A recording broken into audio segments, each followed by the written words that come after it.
So all of our spiritual awakening endeavors, our aspiration, our right thinking, our metaphysical study, that is, study of higher realities, our meditation practices, which provide an opportunity for us to experience physical relaxation and mental calmness. All of these things that we do are for the ultimate purpose of enabling us to be awake to what is true about ourselves and our relationship with the wholeness of life. Of course, I emphasize the usefulness, the wisdom of awakening as quickly as possible to put an end to confusion and trouble and difficulty so that we can function freely and creatively and enjoyably in space-time for as long as we are destined to be here. And of course, our sojourn in this world is only a temporary. It is brief, relatively brief. We are born into a body, and we live a few decades, and then we depart. But we came from inner space, and we will eventually return to that inner space. While we are here, we can live effectively and knowledgeably. There is no need to be in a rush to leave this world, because when you are able to function consciously here, in harmony with the rhythms of life, then living here is comfortable and useful. Because while you're here, you can perfect your self-knowing, and you can also render some useful service to others who are still on an awakening path and contribute to the welfare of the environment, the planet, the universe. There are many people who have a superficial interest in metaphysical matters and in the possibility of being spiritually awake, but they aren't completely committed to self and God realization. They read a little superficially, not always understanding what they read. They meditate when they get around to it. And when they're not meditating, they are usually involved with necessary and sometimes unnecessary matters and relationships. And their consciousness is, for the most part, what we call ordinary, or modified, or conditioned, blurred, fragmented. And so with right living and right aspiration and right spiritual practice, in time our awareness becomes clarified. Our mind becomes well-ordered. Our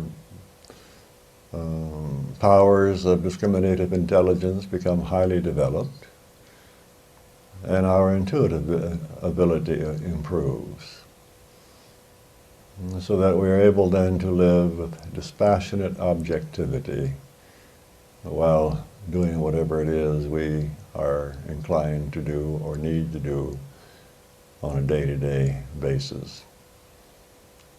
By dispassionate objectivity, I mean unemotional objectivity, so that we are not reactive to what we observe or to what occurs at any time. We have feelings, of course, we have emotions, but they are never out of control. We are always emotionally stable,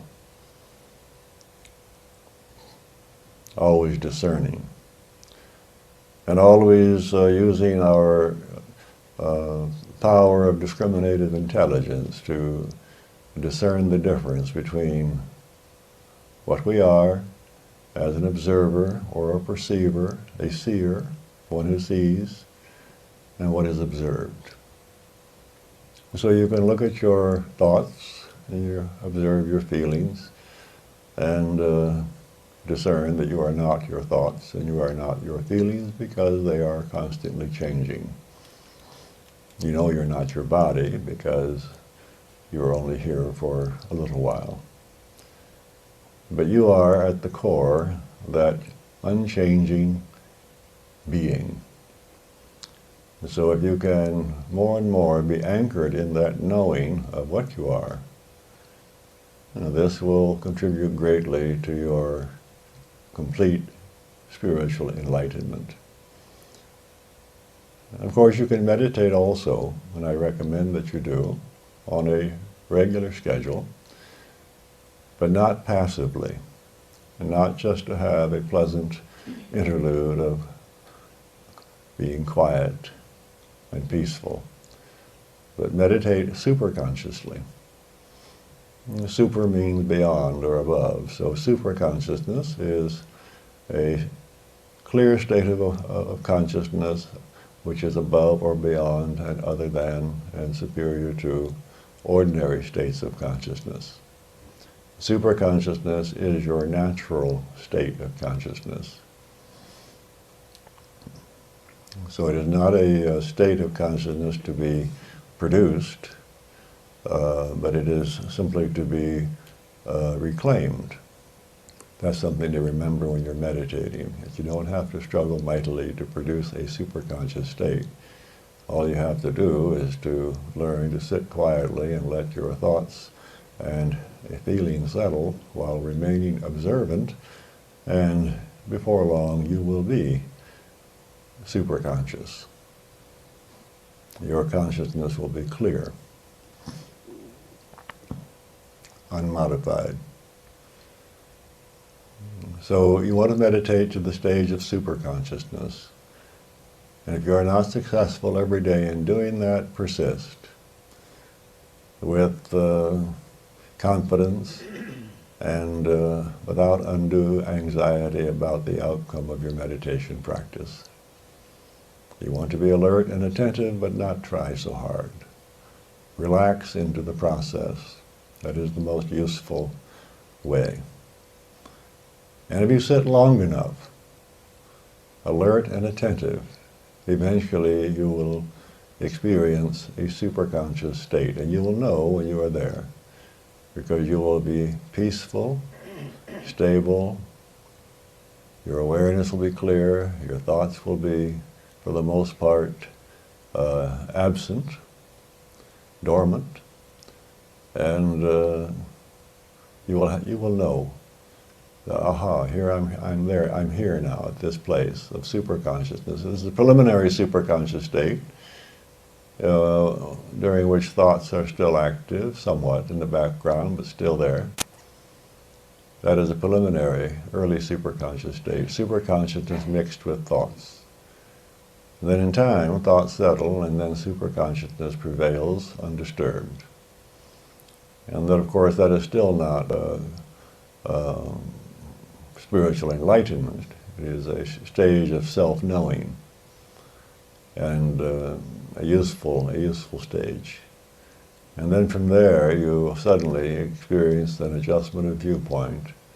Then you are anchored in this experience of what you are, self-realization. And then eventually, there is the unveiling of your innate knowledge of that reality we call God.